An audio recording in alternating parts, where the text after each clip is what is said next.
salvación, me ha sido necesario escribiros, exhortándoos que contendáis ardientemente por la fe que ha sido una vez dada a los santos.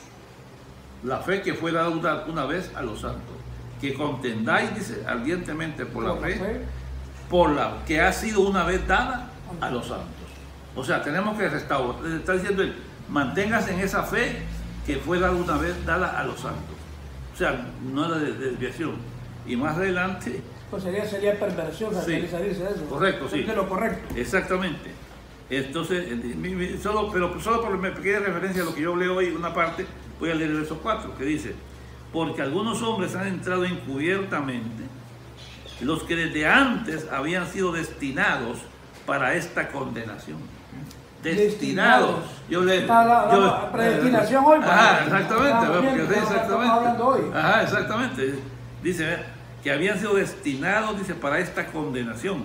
Hombres impíos que convierten en libertinaje la gracia de nuestro Dios y niegan a Dios, el único soberano, y a nuestro Señor Jesucristo. Esto se cumple con William Soto, pero con claridad, y con el otro hombre de África. Pero bien, eso es una extra cosa que tenemos ahí. Pero regresamos aquí, ¿verdad? Entonces, bien, entonces Jesús, más bien, en la época de Malaquías, 400 años antes de Cristo, que Cristo viniese, entonces él aquí está hablando de la venida de este Elías. Pero como le digo, mucha gente que no tiene entendimiento puede decir, no, pero, ¿cómo se llama?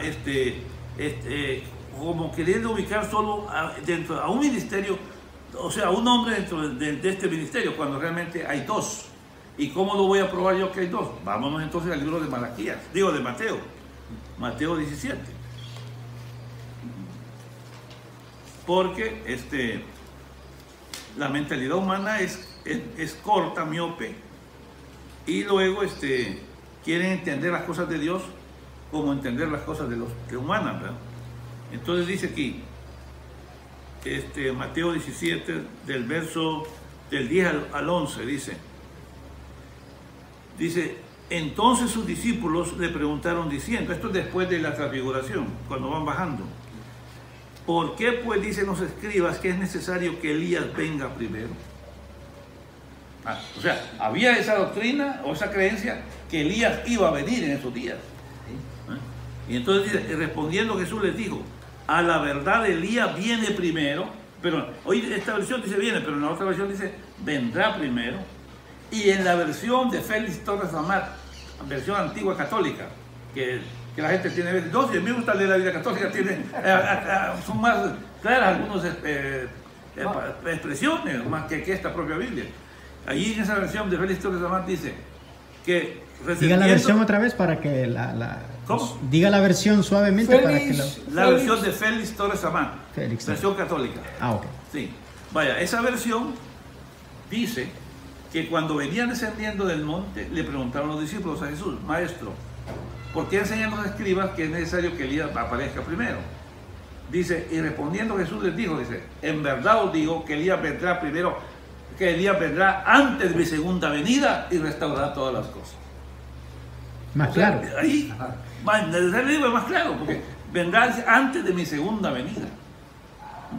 Dice en esa versión católica. Sí. Y aquí, porque ahí sí lo deja claro, ¿verdad? Pero aquí dice, ¿por qué pues dicen los escribas que es necesario que Elías venga primero? Y respondiendo Jesús les dijo, a la verdad Elías viene primero y restaurará todas las cosas. ¿A qué viene Elías? A restaurar todas las cosas. ¿Qué quiere decir la palabra restaurar? Volver a su condición o estado original. ¿Pero a qué se refiere en otras palabras? A la fe original. O sea, está hablando de algo espiritual, porque aquí no le voy a hablar de cosas físicas, porque la restauración total del mundo, eso será hasta prácticamente después de en el milenio, que van a hacer esas cosas, pero aquí está hablando espiritualmente, cuando dice, a la verdad Elías viene primero y restaurará todas las cosas. Ahora, ¿por qué él dice así? Vámonos entonces, antes de continuar leyendo, a Hechos 3.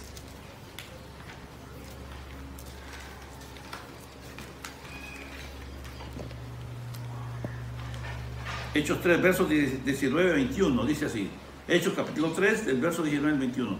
Así que arrepentíos y convertíos, dice el apóstol Pedro, para que sean borrados vuestros pecados, para que vengan de la presencia del Señor tiempos de refrigerio, y Él envíe a Jesucristo, a quien os fue antes anunciado, a quien de cierto es necesario que el cielo reciba hasta los tiempos de la restauración de todas las cosas de las que habló Dios por boca de sus santos profetas, que han sido desde el tiempo antiguo.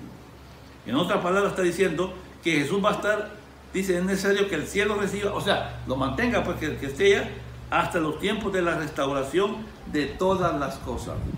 O sea, antes, o sea, que para que Cristo venga en su segunda venida, es necesario que las cosas sean restauradas. Y aquí dice en Mateo que quien hace el trabajo es Elías. ¿Y Elías qué hace el trabajo de Elías? Restaurarnos a la fe original que fue dada a los apóstoles. O sea, la fe. Regresar a lo correcto. Correcto, así es. Porque como dijo, para eso vino el hermano Brana, dice, volvió para volvernos a la palabra. Para corregirnos. Sí, correcto, porque vuelvo a repetir, esta Biblia, la letra, todo el mundo la tiene, la letra, pero no el entendimiento, no la revelación. Vaya, tenemos el caso del bautismo. La Biblia es clara que el bautismo es en el nombre del Señor Jesucristo, pero la gente no entiende que cuando Jesucristo dijo en el nombre del Padre y del Espíritu Santo, se estaba refiriendo al nombre de Jesucristo, porque dijo en el nombre. En el nombre. No los nombres. No, es singular. Sí, nombre. Y es más, en el Evangelio de, ¿cómo se llama? De Lucas, mire, aquí es que, como le digo, es que la gente tiene esas cuestiones que se pierde porque no tiene la mente de Cristo, ¿verdad? Lo que veo, hermano Murillo, es de que el mensaje va a precursar. Y según estoy entendiendo, el mensaje del hermano Branham es la profecía que se cumple para el tiempo final, y son estas cosas que ha tocado usted. Sí, Malaquías 4, 5 y 6 es una profecía que se cumple hoy, y de ahí hay una serie de profecías dentro de las Escrituras y una serie de promesas para el tiempo final que componen el mensaje de la hora que el hermano Branham trajo. Sí, solo voy a leer aquí para complementar lo del bautismo. Lucas, capítulo 24, verso 46 al 49. Y le dijo, así está escrito, y así fue necesario que el Cristo padeciese y resucitase entre los muertos al tercer día, y que se predicase en su nombre. ¿Cuál es el nombre? El nombre de Jesucristo. Dice que predicase en su nombre el arrepentimiento y el perdón de pecados en todas las naciones, comenzando desde Jerusalén, y vosotros sois testigos de estas cosas. Les digo, vayan, prediquen el Evangelio, dice que se predique en su nombre el arrepentimiento y el perdón de pecados. Entonces, está aquí. Y ahora hay otro detalle. Cuando el apóstol Pedro, en Hechos 2, cuando él habla del bautismo en el nombre de Jesucristo, ¿no? Hechos 2, versos 36, 37 y 38. Cuando dice, arrepentíos y bautice cada uno de vosotros en el nombre de Jesucristo para perdón de sus pecados, recibiréis el don del Espíritu Santo. Allí en esa reunión, cuando el Espíritu Santo bajó sobre esos 120, allí estaban todos los apóstoles. Allí estaba Mateo. Y Pedro dijo eso, en el nombre del Señor Jesucristo. Si realmente hubiera habido esa diferencia, como lo quieren presentar hoy, allá, y Pedro dijo, bautícese en el nombre del Señor Jesucristo, ¿qué pasó con Mateo? Muy bien pudo haber dicho Mateo, no, Pedro, estás equivocado. Él dijo en el nombre del Señor, en el nombre del Padre y del Espíritu Santo. Yo estuve ahí. Exacto. No, entonces él sabía que cuando él dijo eso, estaba correcto. Que Jesús solamente hizo referencia a su nombre, pero en una forma velada, digamos, o sea, no abierta, sino como cuando Jesús decía muchas veces, veréis al Hijo del Hombre, o el Hijo del Hombre va a ir a tal parte. ¿Cómo que estaba hablando de otro? No estaba hablando de él, pero utilizaba esa terminología para él mismo. O sea, y mire, y una escritura, pero sí que yo creo que, como les he dicho a muchos, cuando he hablado con testigos de Jehová, mejor se van. Cuando lea lo que dice aquí en el libro de Isaías, la profecía que había. El hermano una vez platicó con un judío, bueno, platicó con varios judíos, pero le citó esta escritura del libro ¿cómo se llama? De Isaías. Y le dice el hermano al judío, ¿ustedes creen a los profetas? Le dice el Antiguo Testamento. Sí, le dice el judío, por supuesto. ¿qué me dicen ustedes? Le dijo el profeta a este judío. ¿Qué me dice usted de eso de Isaías? Isaías 9:6. O más bien, ¿de quién estaba hablando? Le dijo Isaías cuando cita Isaías 9:6. ¿De quién estaba hablando ahí? Del Mesías, le dice el judío. Entonces, ¿qué relación habrá entre el judío? Le dice, entre el Mesías, le dice, y Dios.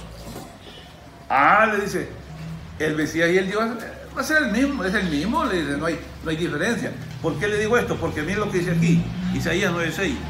Porque un niño nos es nacido. ¿Por qué? Porque Jesús no vino como un hombre viejo, vino como un niño cuando nació. Un niño nos es nacido, hijo nos es dado, porque creció como un hijo. Y el principado sobre su hombro, su jefatura. Dice, y se llamará su nombre admirable, consejero, Dios fuerte, Padre eterno, príncipe de paz. O sea, estos son atributos de Jesús. Cuando dice Dios fuerte, Padre eterno. ¿Cuántos padres eternos existen? ¿Cuántos dioses fuertes existen?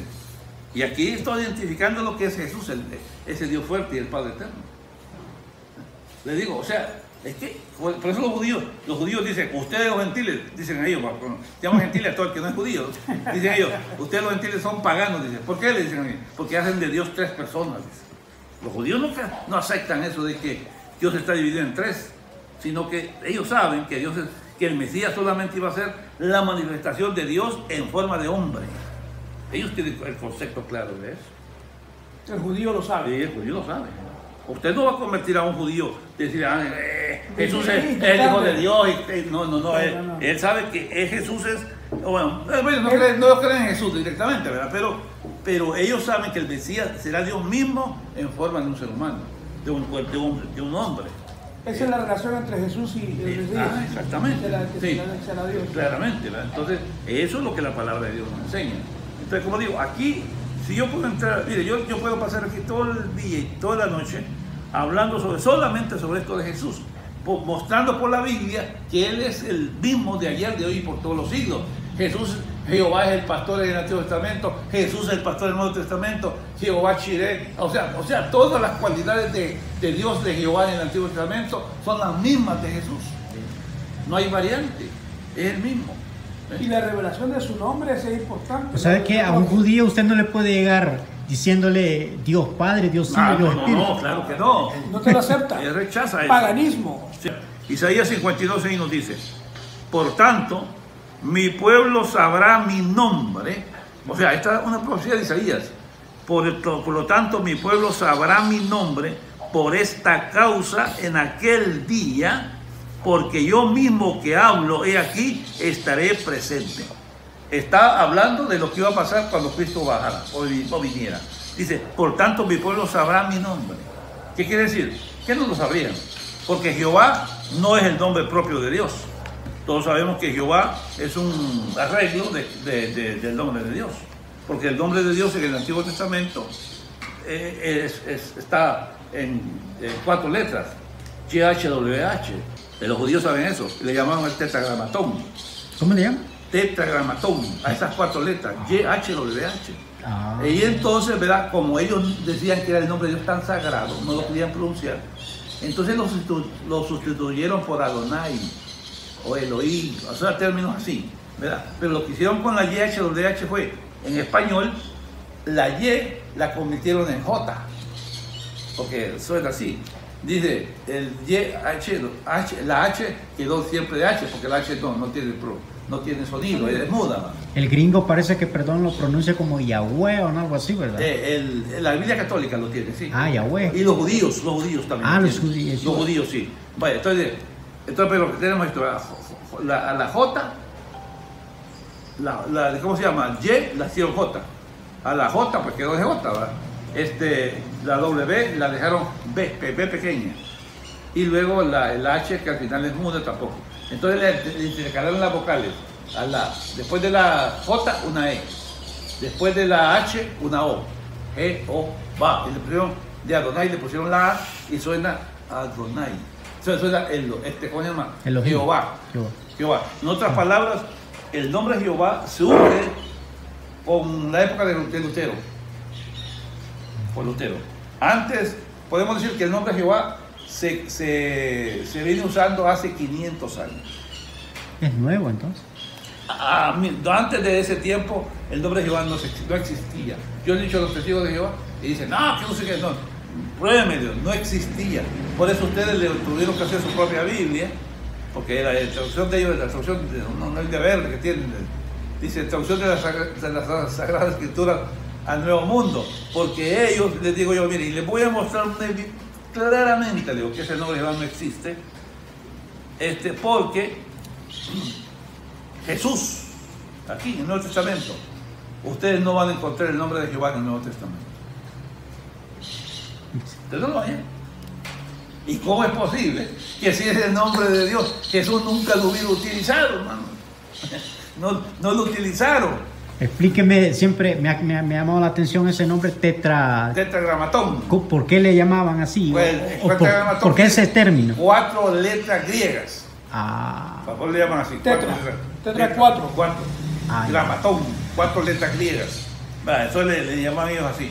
Entonces, como la traducción al lenguaje español y especialmente a la raza, a la línea de protestantes, le dejaron Jehová, porque Jehová también en Estados Unidos también se utiliza. O sea, en inglés también se usa. Ellos dicen Jehová, ¿verdad?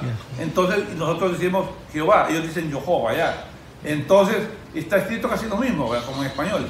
Ahora, pero en la Biblia católica, ellos en ese sentido quizás se apegaron un poco más, porque los católicos, a ellos ahí sí lo pronuncian casi como los judíos. Yahvé o Yahweh. Entonces lo pronuncian casi igual. Tienen ese mismo pronunciamiento.